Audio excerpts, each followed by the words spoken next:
Bai Hua Fofa adalah dharma yang mendalam dan diuraikan oleh Master Ru, menggunakan bahasa sehari-hari, menggunakan filosofi kehidupan, dan menggunakan contoh sederhana di kehidupan sehari-hari untuk menjelaskannya. Di dalam Bai Hua Fofa, kita bisa memahami teori dharma yang mendalam dan memunculkan kembali sifat kebudayaan kita semua untuk mengubah nasib kita. Silakan menonton Bai Hua Fofa Master Ru.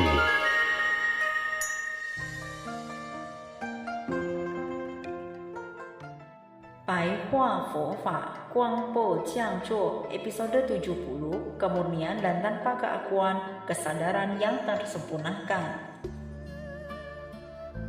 Jangan merasa senang karena materi dan jangan merasa sedih karena diri sendiri.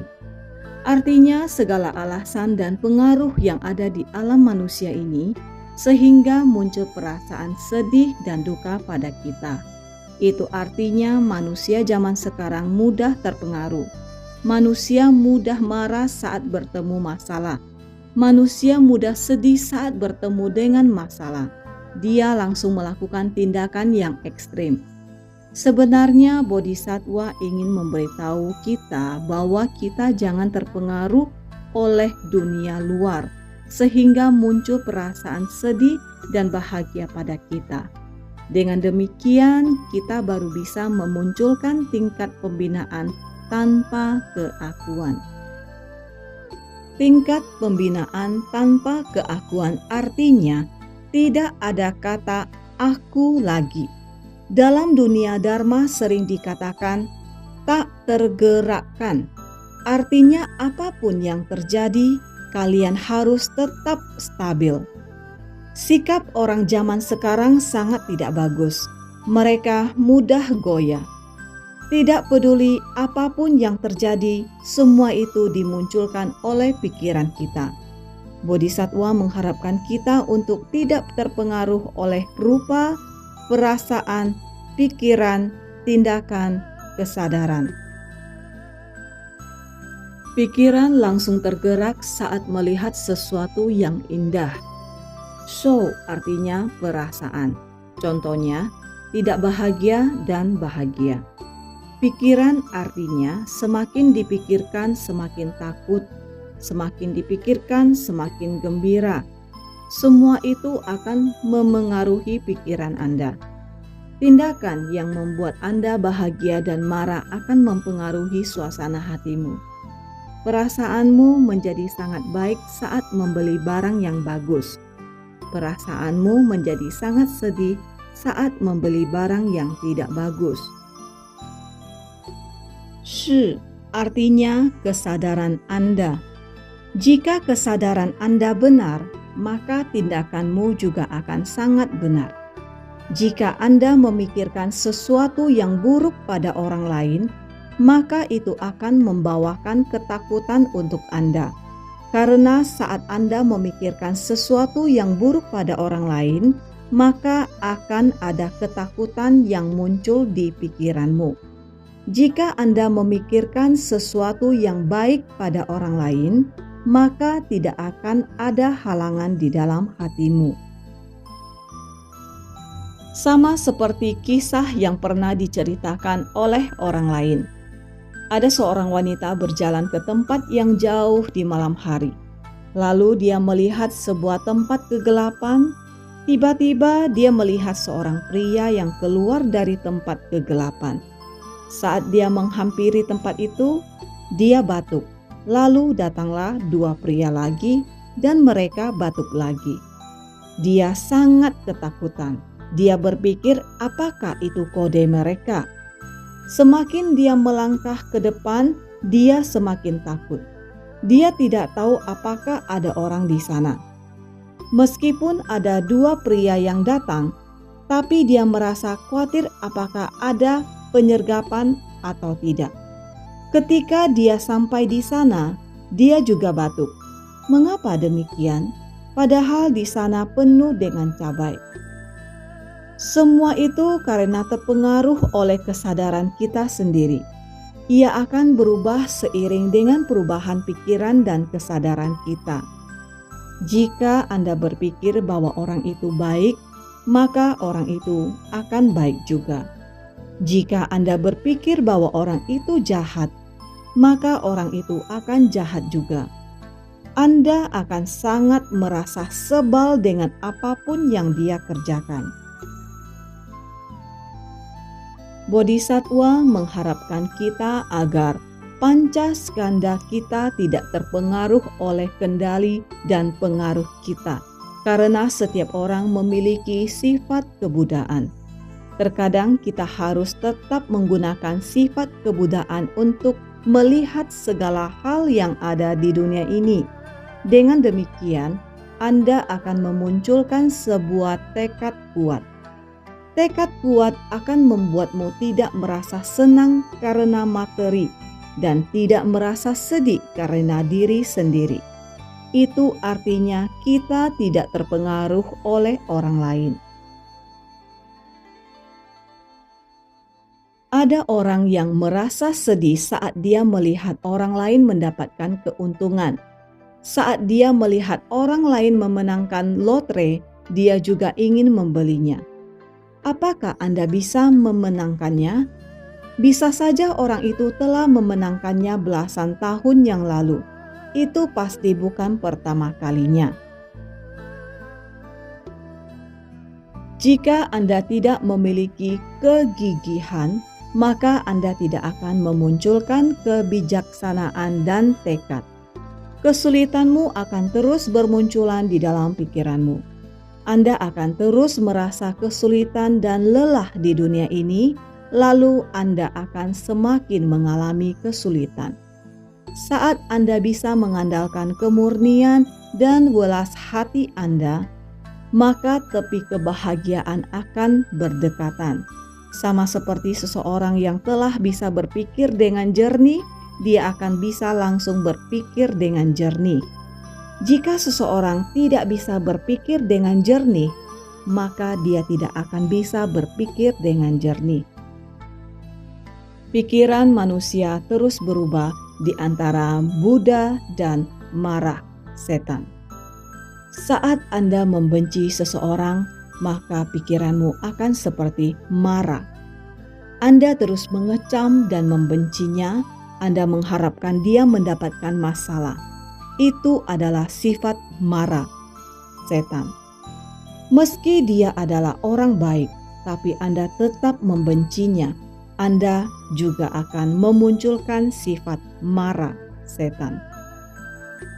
Sifat kebudaan adalah sebuah perubahan di mana Anda bisa merasakan dia sangat menyajikan, di mana Anda merasa seseorang tersebut tidak ada niat untuk mencelakaimu. Anda harus menggunakan hati yang berlapang dada dan damai untuk menghanyutkannya. Dalam dunia Dharma, cinta dan benci adalah sebuah akumulasi yang terus berlanjut. Itu artinya saat Anda mencintai dan membenci seseorang, itu adalah jodoh yang sudah ada di kehidupan sebelumnya. Tidak ada perasaan cinta dan benci yang tanpa sebab di dunia ini. Hanya saja ada beberapa orang yang tidak bisa bertoleransi. Dia merasa sebal dan membenci saat dia melihatmu. Atau bisa saja dia menertawakanmu, sedangkan Anda tidak menertawakannya. Dengan demikian, Anda telah mengikat ikatan dendam. Kemampuan menoleransi manusia semakin lama semakin kecil. Dia tidak bisa melihat kekurangan orang lain. Perlahan-lahan dia akan melakukan akumulasi. Dengan demikian, kemampuan bertoleransi Anda akan menjadi semakin sempit. Bodhisattva memberitahu kita bahwa kehidupan ini bersifat tidak kekal. Ia terus mengalami perubahan bagaikan mimpi. Saat Anda baik dengannya pada hari ini, Anda bisa memaafkan segala kesalahannya. Saat Anda bermusuhan dengannya pada hari ini, Anda tidak akan bisa memaafkan segala kesalahannya. Ini adalah alam manusia. Praktisi Buddhis harus mengerti bahwa Kita tidak boleh membina diri sambil melekat pada sesuatu. Membina diri sambil melekat pada sesuatu artinya Anda tidak mendengarkan kritikan orang lain dan Anda hanya memedulikan diri Anda sendiri saja. Seiring berjalannya waktu, sifat marah setan Anda akan muncul. Ada orang yang memberitahu Anda bahwa orang itu sangat baik, tapi Anda tidak menerimanya. Anda masih merasa dia sangat jahat. Anda terus membencinya. Perlahan-lahan sifat marah setan Anda akan muncul. Bisa saja Anda tidak akan bisa memahami tindakan jahat Anda padanya. Mengapa saya begitu membencinya? Manusia tidak boleh memiliki kebencian. Arti sejati dari Dharma adalah menggunakan hati yang tidak membedakan untuk memandang segala hal. Jika Anda menggunakan hati yang tidak membedakan untuk mengerjakan sesuatu, maka psikologis kalian akan berbeda. Jika Anda menggunakan hati yang tidak membedakan untuk melihat semua orang tua, Anda akan menganggap mereka semua sebagai orang tua dan kakek nenekmu. Mereka sangat kasihan. Anda akan memberikan mereka tempat duduk saat ada di tempat umum dan transportasi umum. Ini adalah hati yang tidak membedakan. Jika Anda tidak memiliki hati yang tidak membedakan, Anda akan merasa orang tua ini menyebalkan. Anda akan merasa nenek ini sangat menyebalkan. Anda akan merasa dia tidak rela membagikan tempat duduk untuk Anda.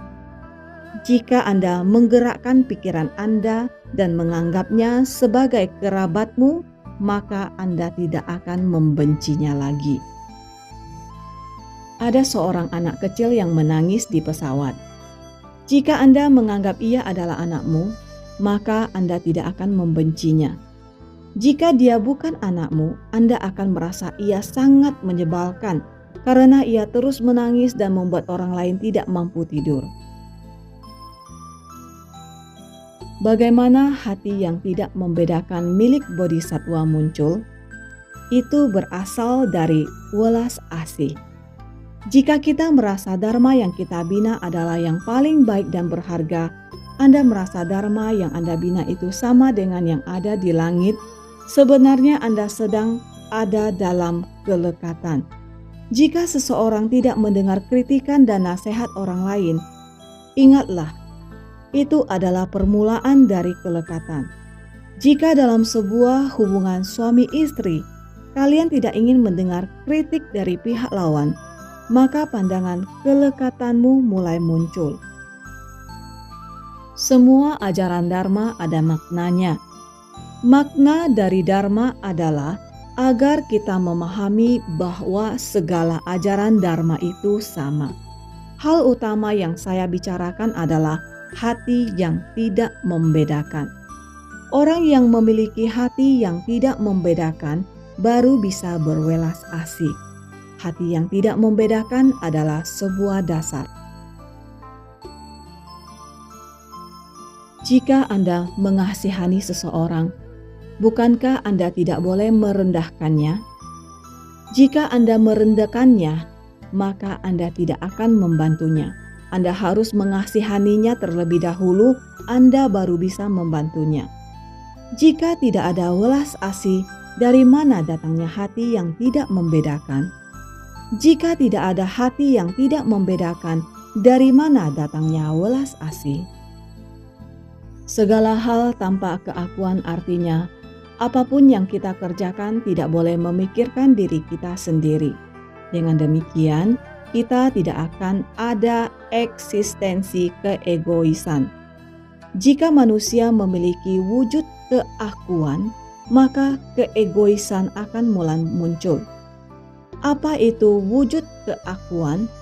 Anda menempatkan pusat perhatian pada dirimu. Saya tidak boleh rugi, saya tidak boleh tertipu, saya tidak boleh mendengarkan kritikannya. Dia tidak boleh memarahi saya, dia harus baik pada saya. saya sudah baik padanya. Apapun selalu ada kata aku. Dengan demikian, sifat keegoisan akan mulai muncul. Itu juga disebut dengan pujian terhadap diri sendiri, namun menghancurkan pihak lawan. Orang yang senang memuji dirinya sendiri, sombong, dan merasa dirinya sangat hebat, coba kalian perhatikan. Apakah mereka akan membicarakan orang lain? Mereka pasti akan melakukannya. Itu karena mereka merasa sangat hebat, membuat mereka merasa semua orang adalah sampah. Mereka merendahkan orang lain. Itu adalah kondisi masyarakat zaman sekarang. Tripitaka menyebutnya sebagai penyatuan terhadap sifat sejati. Apapun yang kita lakukan itu sama. Dalam satu ajaran Dharma yang sama, yang membedakan hanyalah keistimewaan pada sebab jodoh.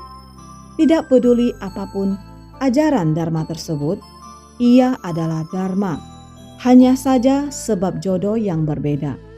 Jika Anda membina ajaran Dharma Jinghu, itu berarti jodohmu dengan Buddha Amitabha sangat dalam. Jika Anda membina ajaran Dharma Xingling Famen, itu berarti jodohmu dengan Guan Xi Pusa sangat dalam. Sufu tidak pernah meminta kalian untuk mengomentari ajaran Dharma lain. Itulah yang kita sebut sebagai penyatuan terhadap sifat sejati. Saat kita membina diri di alam manusia, kita harus paham bahwa semakin besar kemampuan seseorang, maka semakin besar juga tanggung jawabnya. Jika Anda adalah orang yang berkemampuan, maka Anda akan mampu untuk membantu banyak orang. Anda akan lebih paham bagaimana melepaskan keakuan dan tidak melekat saat menolong orang lain. Ketika Anda kehilangan arah, Anda harus menenangkan hati dan menyelidiki pikiranmu. Karena pikiran manusia selalu berubah. Pikirannya terus berubah setiap waktu. Saat dia baru saja membicarakan pikiran baik pada orang lain, pikirannya langsung berubah. Jadi, pikiran manusia zaman sekarang tidak bisa diprediksi. Anda bahkan tidak mengetahui apa yang dipikirkannya. Anda bahkan tidak tahu apakah hal yang pernah dia pikirkan dan bicarakan itu pernah mengalami perubahan atau tidak. Oleh karena itu, Dharma mengajari kita untuk menenangkan hati kita, tenangkan hati kita, dan tidak menggerakkannya. Pikiran orang yang tidak bergerak disebut tak tergerakkan. Shen artinya semangat kita harus membara. Pikiran kita harus tenang. Jika pikiran kita tenang dan kita harus bersemangat, maka tingkat pembinaanmu akan sangat tinggi. Itu karena orang yang hidup di zaman sekarang telah kehilangan tujuan hidupnya sendiri. Mereka menginginkan segala hal. Mereka menginginkan ini dan itu. Mereka tidak memedulikan harga diri mereka. Asalkan hal tersebut ada, mereka menginginkannya. Saat dia kehilangan tujuan hidupnya, dia akan menjadi budak dari materi yang ada di dunia ini dan manusia lainnya. Orang lain berkata, "Jika Anda melakukan itu, saya akan memberikannya Anda ini dan itu." Dia pun melakukannya. "Saya melakukannya ini untuk Anda." Dia langsung mengerjakannya. Jadi, manusia menjadi budak dari sebuah benda. Banyak orang yang rela melakukan apapun untuk membeli rumah. Banyak orang yang rela diperlakukan apapun untuk membeli mobil. Itu artinya manusia telah menjadi budak dari sebuah barang. Bodhisattva mengharapkan kita untuk meningkatkan perilaku kita. Itu artinya meningkatkan tingkat pembinaan kita. Manusia tidak boleh hidup karena barang dan uang yang sepele itu. Banyak wanita zaman sekarang yang hanya bersedia menikah dengan orang yang memiliki rumah. Jika Anda memiliki uang, saya akan menikah denganmu. Saya tidak peduli apakah Anda adalah orang tua atau anak muda. Itu artinya tingkat pembinaan manusia sedang mengalami kemerosotan. Peningkatan perilaku yang sejati artinya kita sendiri memunculkan kesadaran dalam diri kita. Kesadaran ini artinya apakah hal yang telah Anda lakukan itu mengkhianati hati nurani Anda atau tidak. Ada banyak anak yang tidak berbakti pada orang tua mereka. Mereka berharap orang tua mereka cepat mati. Itu karena ada warisan yang bisa diambil. Hal semacam ini nyata adanya dan sangat banyak. Itu artinya pikiran kita ada noda kotoran. Kita harus bertobat atas segala noda yang terdapat di pikiran kita. Jika ada manusia yang benar-benar ingin gengsi, itu artinya dari segi pekerjaan, kesehatan, studi, bukan hanya berkaitan dengan seberapa banyak jumlah kekayaan Anda. Tidak peduli kekayaan yang Anda dapatkan ini berasal dari hasil yang bersih atau kotor. Jika Anda kaya, maka orang lain akan memandang tinggi Anda. Ini adalah paham nafsu keinginan terhadap materi yang sedang terkenal di kondisi masyarakat sekarang. Dharma menginginkan kita untuk mendapatkan pikiran yang bersih dan tersempurnakan. Bersih dan tersempurnakan artinya meskipun seberapa banyak hal yang kita miliki, kita harus berkata, jika itu bukan milik saya tidak menginginkannya. Pikiran yang tersempurnakan artinya kita tidak boleh menyakiti orang lain dan diri kita sendiri. Jika Anda hanya memedulikan diri Anda sendiri dan mendapatkan kepuasan pribadi, tapi Anda malah menyakiti orang lain, itu artinya tidak tersempurnakan. Mengapa saya menganjurkan kalian untuk mempelajari Sang Buddha? Itu karena kesadarannya yang tersempurnakan. Bodhisattva tidak akan pernah melukai orang lain. Ingatlah perkataan yang Sufu katakan pada kalian. Jika Anda tidak menyakiti orang lain, apakah orang lain akan menyakiti Anda? Tidak akan. Itu karena Anda telah menyakiti orang lain, maka orang lain menyakiti Anda juga.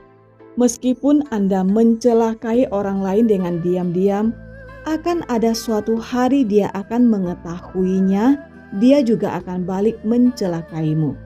Itulah alasan mengapa hidupmu tidak tenang. Itulah sebabnya setelah manusia melakukan kejahatan, dia selalu khawatir apakah ada orang yang membalas dendam atau tidak. Jadi, kita harus menjadi orang yang benar dan jalan hidup kita juga harus benar. Tujuan Sufu mengajarkan kalian Dharma agar kalian menyempurnakan sifat kebudaan kalian.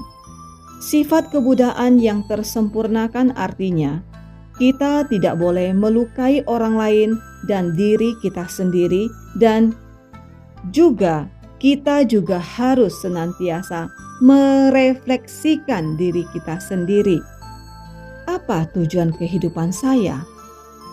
Kalian ingin menjadi orang semacam apa? Apakah kalian ingin menjadi orang yang selalu bertengkar di rumah atau seseorang yang saling membohongi di tempat kerja? Orang yang selalu meributkan sesuatu atau orang yang ingin dipandang tinggi oleh orang lain?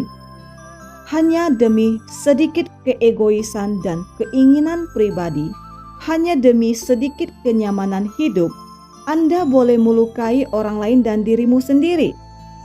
Anda saja merasa bahwa dia adalah orang yang baik. Jika demikian, Anda tidak akan memiliki arah kehidupan dan kehilangan pengharapan.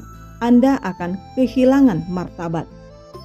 Jika Anda adalah seorang bos yang terus mengeksploitasi karyawanmu, maka semua karyawanmu akan memarahi dan mengutuk Anda. Jika Anda adalah pemimpin atau menteri dan Anda tidak membawakan keuntungan bagi stafmu, maka tidak akan ada orang yang memilihmu. Martabat didapatkan saat Anda membantu orang lain mendapatkan sesuatu. Itu adalah kebijaksanaan yang tersempurnakan. Dharma ada lampu yang terang.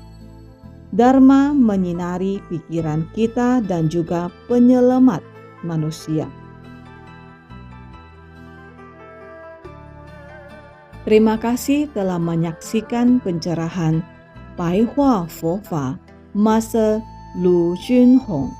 Bergembira dalam Dharma bersama dan menyelamatkan makhluk yang berjodoh.